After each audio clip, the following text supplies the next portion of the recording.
উত্তর সোনাপাহাড় সরকারি প্রাথমিক বিদ্যালয়ে এসেছি। তা আমরা যতটুকু দেখতে পারলাম এই স্কুলটি যতটুকু শুনতে পেরেছি দেখা যাচ্ছে কখনোই নিরাপদ না। যেমন দেখতে পাচ্ছি এখানে একটা পুরান একটা ভবন ছিল, সেই ভবনটাকে ভেঙে ফেলে আবার পরবর্তীতে দেখা যাচ্ছে এখানে একটা নতুন ভবন করেছে। সেখানেও দেখা যাচ্ছে আমাদের দেশে তো এমনিতে বিদ্যুতের সমস্যা, পাশাপাশি আর টিনের ঘরে থাকলে যে গরমের প্রভাব যেটা মনে হয় সেটা আমরা আজকে দেখতে পারলাম। যেমন শিক্ষকের কাছে আমরা জানতে পারলাম ক্লাস করাতে গিয়ে সমস্যা হয় এবং বৃষ্টি আসলে মাঠের উপরে পানি ওঠে।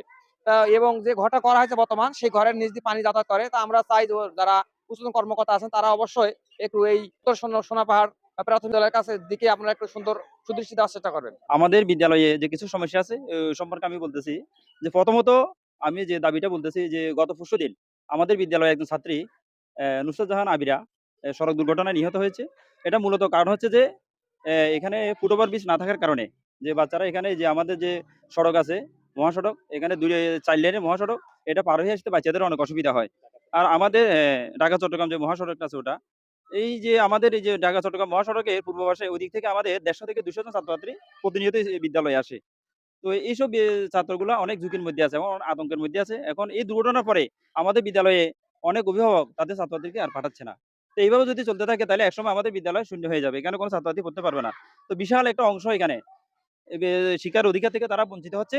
তো আমি সরকারের কাছে এবং ঊর্ধ্বতন কর্তৃপক্ষের কাছে এবং আমাদের মিরসরাই উপজেলার অভিভাবক আমাদের নুরুল আমিন এমপি মহোদয়ের কাছে এবং কি উপজেলা নির্বাহী অফিসার সুমাইয়া ম্যামের কাছে আমি আবেদন জানাচ্ছি যে আমাদের বিদ্যালয়ের পাশে অতি দ্রুত একটা ফুটওভার ব্রিজ করে দেওয়ার জন্য, যাতে করে আমাদের এলাকার ছাত্রছাত্রীরা এখানে লেখাপড়ার সুযোগ পায়। আমি আশা করি এখানে যদি ফুটওভার ব্রিজ হয় আমাদের বিদ্যালয়ের শিক্ষার্থীর সংখ্যা এখন 300 প্লাস, এখানে 500 প্লাস হবে। এখানে বিশাল একটা অংশ তারা শিক্ষা অধিকার থেকে বঞ্চিত হচ্ছে, যার ফলে তারা এখন বিভিন্ন বেসরকারি বিদ্যালয়ে তারা ভর্তি হচ্ছে। আবার অনেকে লেখাপড়া করতে পারতেছে না। অনেক দরিদ্র জনগোষ্ঠী এখানে বসবাস করে, তারা শিক্ষার অধিকার থেকে বঞ্চিত হচ্ছে। এটা আমাদের প্রধান দাবি। আমাদের বিদ্যালয়ে একটা ফুটওভার ব্রিজ অতি সত্বর করে দেওয়ার জন্য আমি জোর দাবি জানাচ্ছি। আরেকটা হলো যে আমাদের বিদ্যালয়ে দোতলা একটা ভবন ছিল, ভবনটা ভেঙে ফেলা হয়েছে, কিন্তু আমাদেরকে নতুন কোনো ভবন করে দেওয়া হয় নাই। এখন আমাদের বিদ্যালয়ে ভবনের খুব সংকট এবং শ্রেণীকক্ষের খুব অভাব। 300 প্লাস ছাত্রছাত্রী এই আমাদের জোরারগঞ্জ ইউনিয়নের মধ্যে, এটা আমাদের 3 নম্বর পজিশন আছি আমরা, কিন্তু আমাদের বিদ্যালয়ে এখন খুব জরাজীর্ণ অবস্থা। এখানে খুব সংকট অবস্থা। আমরা ক্লাস করাতে পারছি না। আমরা নতুন একটা টিন শেড করছি, কিন্তু টিন শেডের কাজও আমাদের পুরোপুরি শেষ হয় নাই। এখানে যা হোক এখন আপাতত একটাতে আমরা কোনো রকম করাচ্ছি। এখানে বৃষ্টি হইলে পানি ঢুকে। তো অনেক অসুবিধা, বাচ্চারা এত কষ্ট করি আসলে তো লেখাপড়া এম অসম্ভব করা অসম্ভব। এজন্য আমি অতি দ্রুত আমাদের বিদ্যালয়ের জন্য একটা নতুন ভবন করার জন্য আমি আবেদন জানাচ্ছি। আর আরেকটা হলো আমাদের বিদ্যালয়ের পশ্চিম পাশে হলো যে আপনার মহাসড়ক, ঢাকা চট্টগ্রাম মহাসড়ক এবং কি পূর্ব পাশে হলো যে rail line, Dhaka Chittagong rail line. এখন আমাদের বিদ্যালয়ের কোনো ইয়ে নাই, সীমানা প্রাচীর নেই। তো আমি আবার বিদ্যালয়ের চতুর্দিকে রাস্তা, আবার পিছনে একটা রাস্তা আছে আপনার। তো সবসময় ছেলেরা এ বিভিন্ন সমস্যার মধ্যে পড়তে হয়। এখানে সড়ক দুর্ঘটনা ঘটে। টুকটাক সবসময় সড়ক দুর্ঘটনা ঘটে। এখানে অটোরিকশা, সিএনজি বিভিন্ন গাড়ি আছে। এগুলাতে বিভিন্ন সমস্যা হয়, সড়ক দুর্ঘটনা ঘটে। তো আমি একটা সীমানা প্রাচীর করার জন্য জোর দাবি জানাচ্ছি। আর আমাদের বিদ্যালয়ে যে পানির সমস্যাটা, আমাদের বিদ্যালয়ে যে একটা টিউবওয়েল বসানো হয়েছে আগে, কিন্তু এখানে ওই যে পানির স্তর নিচে নেমে যাওয়ার কারণে এখন এখান থেকে পানি উঠে না বললেই চলে। একটু পানি উঠে, তবে পানিগুলা আয়রন যুক্ত। এগুলো খাওয়ার উপযোগী না। তো আমাদের এতগুলো ছেলে, এতগুলো বাচ্চা, এতগুলো শিক্ষার্থী, তো এখন দেখা যাচ্ছে ওরা বিদ্যালয়ে আসলে তো এখানে পানি পাওয়া যায় না। তো অনেকে বাড়ি থেকে নিয়ে আসে, অনেকে নিয়ে আসে না। তো যার ফলে তাদেরকে তারা নিরাপদ পানি পান করতে পারে না। না পান করার কারণে তারা এবার বিভিন্ন জায়গা থেকে হয়তোবা পানি খায়। তো এতে করে তাদের বিভিন্ন ধরনের পানিবাহিত রোগে তারা আক্রান্ত হচ্ছে। তো আমি চাই এখানে একটা ভালো একটা নলকূপ, একটা ডিপ কল বসানোর জন্য আবেদন জানাচ্ছি।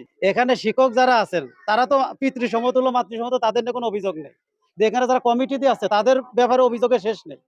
এখানে দেখেন যে ভাই বর্তমান বিদ্যুতের একটা সমস্যা আছে, প্লাস এখানে যে একাডেমি ভবনগুলা বৃষ্টি হলে পানি পড়ে, এখানে নিচ দিয়ে পানি ঢোকে। আমার বাচ্চাটা এই কয়েকদিন গরমে ভাই অসুস্থ হয়ে গেছে, আজকে পরীক্ষা দিয়ে দেখেন জ্বর। আর এখানে যে অবস্থা ভাই, এখানে কতটা রিস্কি জোনের স্কুলটা, আপনারা মানে একটু সচেতন হলে চিন্তা করা যায়। এই দিক থেকে কোনো ফ্লাইওভার নেই, একটা ফ্লাইওভার বা ফুটওভার ব্রিজ তো খুব দরকার। প্লাস এখানে তো রেল লাইনে দেখেন আপনার অনেক সময় মানে ছুটি হয়ে গেলে বাচ্চা হয়তো সব ঠেকানো সম্ভব না শিক্ষকদের পক্ষে। অভিভাবক যারা আছে আমাদের তো আশা অবশ্যই উচিত যে আমার বাচ্চাটা কিভাবে স্কুল থেকে। সরকারের কাছে একটাই অনুরোধ, আমাদের বাচ্চারা যাতে নিরাপদ পানি খাইতে পারে, যাতে সুস্থভাবে আমাদের বাচ্চারা বেঁচে থাকতে পারে, আমাদের একটা ভালো পরিবেশ দেওয়ার জন্য সরকারের কাছে অনুরোধ জানাচ্ছি। আপনি বলতে চাচ্ছেন কি এই স্কুলে কি পানি কি পানি নিরাপদ নাই, পানিতে আপনার আয়রন, আপনার আয়রনের কারণে আমাদের বাচ্চারা অসুস্থ হয়ে পড়ছে, পানি খাচ্ছে না। তাহলে আমাদের একটা ভালো পরিবেশের একটা টিউবওয়েল দেওয়ার জন্য অনুরোধ। এই কোমলমতি বাচ্চাদের আপনার হয়তো অনেক সময় দুর্ঘটনার পতিত হওয়ার সম্ভাবনা খুব বেশি, কারণ যেহেতু আমাদের ওই যে আশেপাশে ঝোপঝাড়ের অবস্থাটা খুব বেশি খারাপ অবস্থা, ঝোপঝাড় সম্বলিত এলাকা। কারণ আমরা বাচ্চাদেরকে সেভ করতে হলে অবশ্যই অনতিবিলম্বে আমাদের ওই পুরো ঘরটা চতুর্পাশে অর্থাৎ শ্রেণীকক্ষটা এই অর্থাৎ পরিবেশ সুন্দর একটা পরিবেশে রাখাটা দরকার, পরিবেশ দরকার। যেখানে পরিবেশ ছাড়া তো পড়ালেখা হয় না, পড়ালেখা করে দিলে একটা সুন্দর একটা সুশৃঙ্খল পরিবেশেরও দরকার।